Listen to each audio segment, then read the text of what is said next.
What's going on, everybody? It's your boy JP Joe Boy back in the building, man.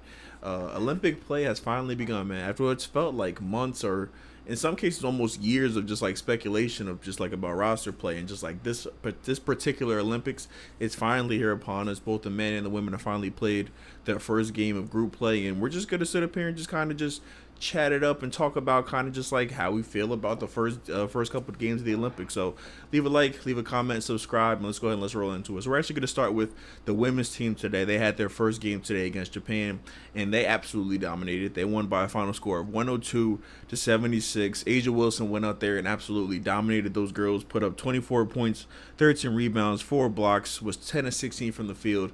She was just an absolute just women amongst girls out there on the court. Like every single time that the ball went up on the glass, Asia was the first person there to just grab the rebound and just put it back. It was very, very simple. Like their offense today was like they did not make a lot of threes. They did not need to make a lot of threes. I believe they ended up making like only 4 threes total, but they still scored 102 points. You know what I'm saying? That's just them clearly dominating the paint. Asia also added 4 blocks to that. She was just an absolute force out there on the court. There's nothing that Japan could do about what was happening to them out there, and they honestly knew it. You know what I'm saying? If you look at them the whole game, they were just smiling. They were just happy to be there. You know what I'm saying? They were just like, hey, you know what I'm saying? We're going to come out here. We're going to try, and if we lose, it's just the first game of group play. Who cares? Like, this was a team that was in the gold medal match, you know what I'm saying, in 2020. So they know that they have a very good chance of beating everybody else out there in the field. But when it comes to this particular team, they're just like, what you want us to do, bro? Like, you know what I'm saying? We're like, our tallest player is like 5'7". They're coming out here with Brittany Griner, who's 6'8". Like, there's nothing we can do. Like,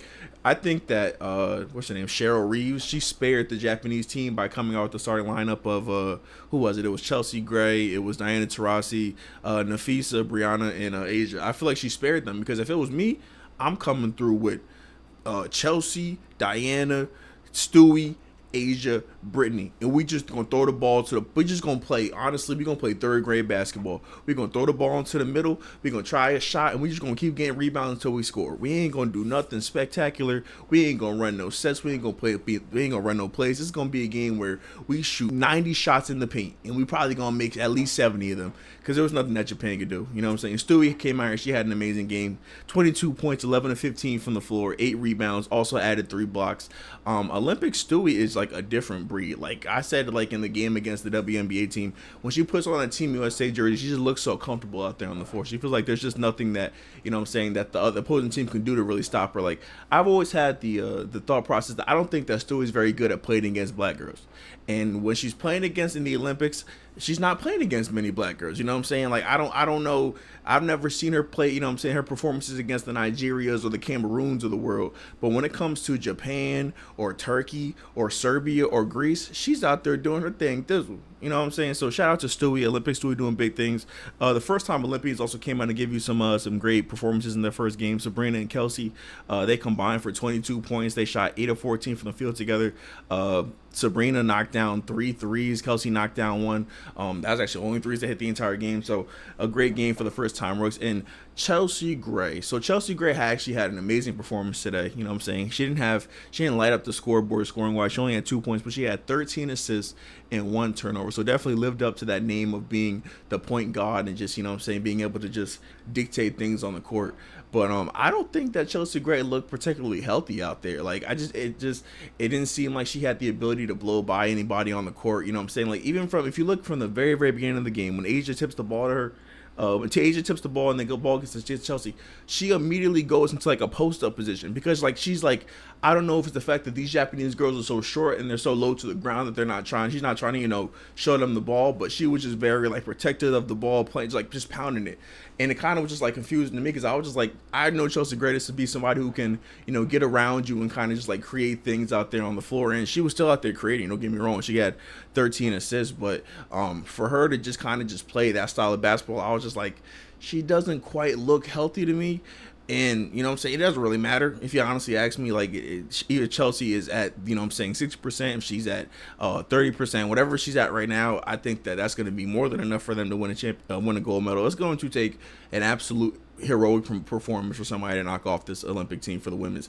They're just like way too talented when it comes to the rest of the field. Just their height alone is just like crazy. Like even like when you're not starting Brittany Griner, you're talking about a lineup that has Stewie, who is like what 6'6", 6'7", and then Asia, who's like 6'8", 6'9". Like, and then like I said, you got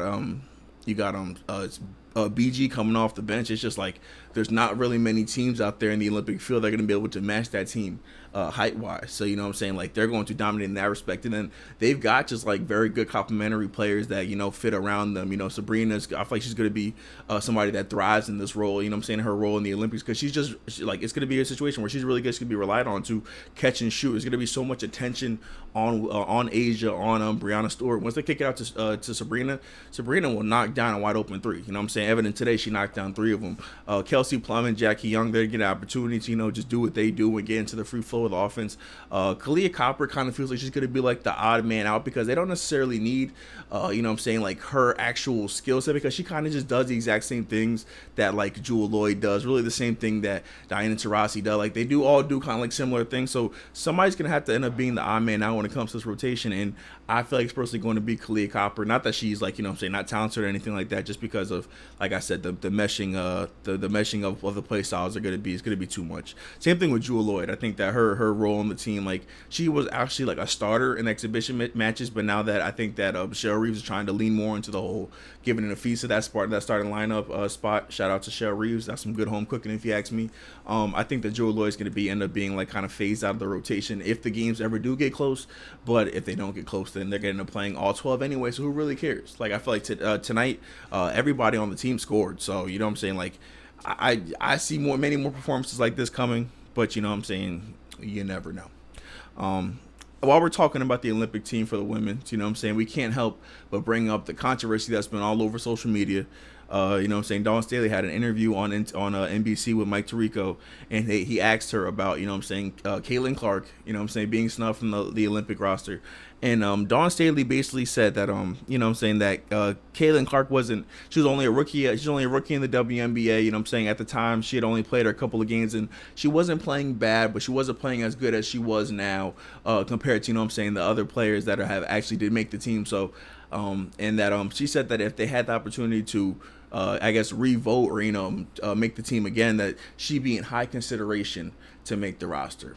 And it's just, I just feel like at this point, Dawn, you gotta just kind of go down with the ship. You know what I'm saying? Like Cheryl Reeves is saying that, hey, we don't regret anything. I believe the other commissioner for Team USA is saying, hey, we don't regret anything. We wanted a team that was high in experience for Team USA and all that. And listen, man, you guys are going to win gold, so there's no reason for you to be backtracking or making any kind of, you know what I'm saying, like apologetic or, you know what I'm saying, statements that go against the main point is that you guys are like chose this roster. Stand on it. Just stand on it. You know what I'm saying? Like like I said, I was somebody who was wanted Caitlin to not be on the Olympic roster. I was perfectly fine with it, but for like the reasons that they were giving, with the fact that they were saying that they were worried about their fans' reaction to her limited playing time, it's like, you guys are gonna beat teams by 30 points every single game.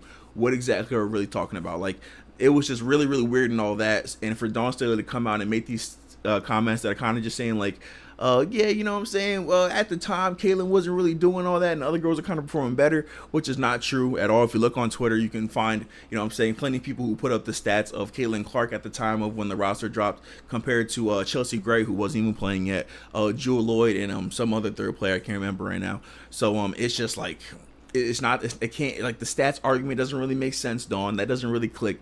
And then just the fact that she's playing so well right now, like, it makes them look so bad. I was saying that in the video I made about Caitlin Clark a couple weeks ago. I was just like, the way how she's playing and breaking records and doing all this stuff, it's making the Team USA decision look very, very bad, especially with all the injuries and stuff they had at the time. But like I said, man, it doesn't really matter. They're going to win the gold medal. There's nobody that can really compete with this team. I think that we'd be in for a treat if there was anybody that could even, like, you know, somewhat make the game close. But I think that the duo of Asia and Breanna Stewart is just going to be way too much for any other team to compete with. So the first of many videos of us talking about a Team USA women's W. And yeah, man, so let's go ahead and roll over into the men's. They came over and they knocked out Serbia in a 110-84 game. Kevin Durant came back from injury You know what I'm saying, fresh off the plane. No no warm up, no exhibition games, one practice. Came out and was 8 for 8 in the first half. Finished with 23 points for the game. Was 8 for 9 for the game. Was 5 for 5 from three. LeBron, of course, came out and did LeBron things. He was 9 of 13 from the field with 21 points, 7 rebounds, 9 assists, absolutely dominating the floor. Drew came out and actually gave you a very, very solid performance. I feel like Drew is somebody that's going to be very, very good in his role because he's just very good at cutting and just being in open spots. Like, if you watch the 15 points that Drew scored, it's not him going one-on-one with his dude. It's him just seeing LeBron make a play and then just feeding off of that. You know what I'm saying? And that's just like a kind of guy that you want, and like a guy that when the roster officially, originally dropped, you were like either kind of missing like a glue guy, you know what I'm saying, guy that can just kind of go in there and just like play like the cleanup role. And Drew Holiday's a perfect guy for that. Derek White also, I'm glad they were able to bring him in. But the big thing coming out of this game is not even something that happened on the court. It's who was not on the court, and that's Jason Tatum. Jason Tatum, NBA champion, coming like literally won a championship this year, was a DNP in the first game of the Olympics against Serbia. And listen, it's one of those things where on one hand you understand, like, you know what I'm saying, only a certain amount of people are going to play. Like Tyrese Halliburton also did not play tonight or yesterday. I guess everybody kind of just understood that Hallie wasn't going to play. But Jason Tatum not playing is kind of ridiculous, just because that. You mean to tell me you couldn't find 10 minutes for Jason Tatum to play in the game where you guys won by almost 30 points? Like that's crazy to me, Steve Kerr. That really don't make sense. You know what I'm saying? And I think that the entire world is finally getting to see just what Golden State Warrior fans have been saying for so long about Steve Kerr, just very weird roster construction and his lineups and his rotations and all that, and just how like sometimes the shit just doesn't make any sense. It just doesn't fit. You know what I'm saying? Like, for Steve Kerr to come out in his interview with Brian Windhorst and to say, like, I feel like an idiot for not getting Jason Tatum out there. It's like, brother, you are in control of that. You decide who plays, and you left the guy who was a reigning NBA champion on the bench in a game you guys won by 27 points. That's unforgivable. Like, if I was Jason Tatum, bro, I would honestly consider leaving, bro. That is so foul. How you gonna do me like that? You gave me all this burn in the exhibition games when I was out there. It's not like I was out there fucking shit up like Joel Embiid. I was out there performing, you know what I'm saying, getting rebounds, cleaning up buckets, doing my thing. And come the first game of the Olympics, I get no burn with Reese. You give Drew Holiday and Derek White burn over me? Over me? Nah, bro. If I'm JT, I gotta dip, bro. Cause it just off of GP, bro. Just off the fact that I'm a champion now, bro. And you gonna do me? I beat you by 50 this past year, and you gonna do me like this? The fuck out of here, man. You got Joel Embiid out here playing like absolute dirt. Joel Embiid is out there being a net negative on the court on an all-star roster, and I get a DNP. Couldn't be me, bro. If I was Jason Tatum, it could not be me, bro. I would not stand for that level of disrespect. I just personally couldn't do it. But, you know what I'm saying, Steve Kerr comes out and says that it's just one of those things that happen, you know what I'm saying, with matchups. People are going to, you know what I'm saying, the rotation is going to change, and it's going to potentially be somebody else next game. And on one hand, like I said, I understand. It's the Olympics, you know what I'm saying. You're not going to play necessarily all 12 guys. But at the same time, on the other hand, you can play all 12 guys, Steve Kerr. I'm not even saying every game's going to be a blowout, but everybody on this team can contribute to something at some point. Tyrese Halliburton can get in there and push the floor. He can go in there and push the pace and get your offense flowing like he does for the Pacers all the time. The Pacers have the #1 offense in the entire league with players like Andrew Nembhard and Pascal Siakam. You mean tell me that you give Tyrese Halliburton, LeBron James, Stephen Curry, Kevin Durant, Bam Adebayo, Anthony Davis, that he can't cook with that? You mean to tell me that you can't find 5 to 10 to 12 minutes to give Jason Tatum, somebody who can go out there and rebound, who can defend, who can get a bucket? Like, he got no burn at all? It doesn't make any sense, bro. It doesn't make any sense at all. That, like, this is an indictment not on Jason Tatum. This is an indictment on Steve Kerr specifically. For you to come out and to do Jason Tatum like that, bro, you should be ashamed of yourself, bro. I ain't even going to sit up here and cap. That's ridiculous. That's ridiculous. like I said, I already touched on it a little bit. Joel Embiid is playing absolutely terrible in Olympic play. Like, I guess everybody, he's become just one of the most hated players in all the NBA. Like, people are just, they don't like the way he plays. They just see that his foul baiting, just the way how it's getting, like, I don't want to say exposed, but the way how, like, it's just like being pushed to the forefront. It's like seen as like something that's such a heavy part of his game that it's turning a lot of people off. And listen, man, I'm personally somebody that feels like his struggling is a result of the injuries over the course of his career finally catching up to him, man. Joel Embiid has had so many injuries, whether it be his back, whether it be his eye, his ankle, his knee. He got knee surgery multiple times. We thought that he died a couple of times during the playoffs this past year. He's just constantly beat up and looking like he's on his last leg, and it just looks like it's catching up to him. You know what I'm saying? He moves like an old man on a team like Team USA where they want to get up and down the court. He's not really the go-to center that you want. Like Anthony Davis and Bam Adebayo are just so much better of options than Joel Embiid for this roster, and it's almost sad to see, man. It's almost sad to see. You hate for it to be Joel, but it is what it is, man. It is what it is. Going into the season for the Sixers, man, are we gonna get Joel Embiid, like, you know what I'm saying, an MVP Joel, like, or is it gonna be another season where they have all this expectation? Here comes Paul George. They're gonna finally make the moves they need to finally get past Boston and win a championship. And then now is the year that Joel Embiid finally starts his decline. That would be honestly perfectly on brand for what has been the Sixers process. You know what I'm saying? Every time that you thought that they were going to click along the way, something just fell off the track. You know what I'm saying? Whether it be the game-winning shot in Toronto with Kawhi, where Kawhi just breaks their heart, whether it be Ben Simmons forgetting how to play basketball, whether it be them not re-signing Jimmy Butler and keeping Tobias Harris. There's just so many small things along the way for the Sixers team that just led to them failing over and over and over and over again. And it just seems like this is going to be the thing that's kind of just like peeking its head out and saying like, hey, man, I'm still a possibility of happening. But yeah, man, I think that's all I got, man, for the first couple of games of the Olympic play for the men and the women's. I think the men play on Wednesday against South Sudan, and then the women play, I believe, against Germany on Thursday. I actually think I had that wrong. I forget. Let me know in the comments who the women play on Thursday. But yeah, man, it's going to be an exciting game. You know what I'm saying? The exhibition game against South Sudan was like the one that came down to the wire, the one that we needed LeBron to kind of save us through at the end. And they're a dangerous team. They came through. They beat Puerto Rico in their first game. They're a long, stringy, defensive, you know what I'm saying, defensive-minded team that can just, you know, they can just come hang with anybody. You know what I'm saying? They got that, my boy Shayak. He's a bucket out there. He was out there. He's a guy who knocked out like 10 threes in the exhibition game. JT Thor, he's out there balling with his country. Gateway and Gabriel, they're a dangerous lineup. So it's going to be a really interesting game.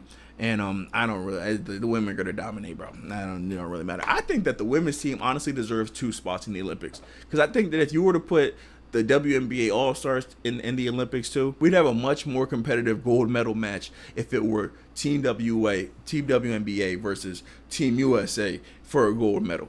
Like, I really don't have much interest in watching, you know what I'm saying, Team USA smack Germany by 35 to win a gold medal. But it's what we're going to have to do. So leave a like, leave a comment, subscribe. Let me know what you guys are excited to see in the Olympics. And I'm how I got your next video. Peace and love, family. Deuces.